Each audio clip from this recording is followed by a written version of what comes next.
and brothers. Thanks everyone for being here. We're from the organization March Forward.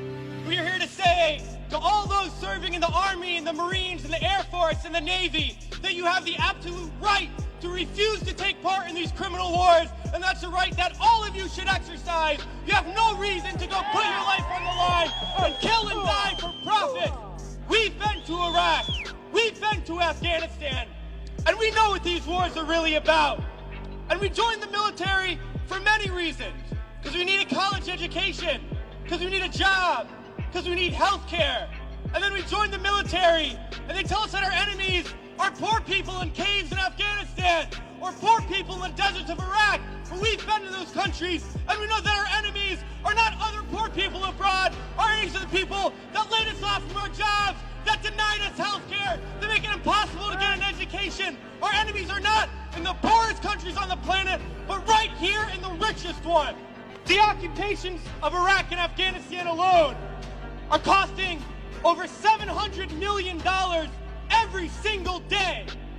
This is a crime every single day, while so many of us are hurting. Well, I think all of us here and the vast majority of people in this country would agree that we can spend $700 million a day better than bombing people that we have no reason to bomb. We can spend $700 million a day rebuilding those countries we've destroyed. We can spend $700 million a day caring for the veterans we get home when they get home, and then we can spend $700 million a day giving every single person health care, a college education, a job, and a livelihood, and a home. That's what we need to be spending our money on. But this government is not going to do that.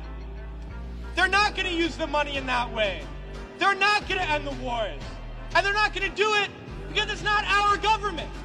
It's their government. It's the government of the rich. It's the government of Wall Street, of the oil giants, of the defense contractors. It's their government, and the only language that they understand is shutting down business as usual. And that's what we're doing here today, and we're going to continue to do until these wars are over. It's crystal clear now that these wars are going to continue and expand and go into other countries. That is the trend. That is what we know, that there is perpetual war, and it's only going to stop if the people stand up and stop it. And that's what we're going to do, sisters and brothers. A lot of people ask me, what do we do? Because we all know things are bad.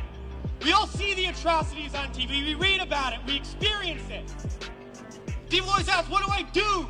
Because we always want to know what to do. Do we vote? Do we support a politician? Do we join an organization? What do we do? Well, I'll tell you what we do. It's simple. We fight.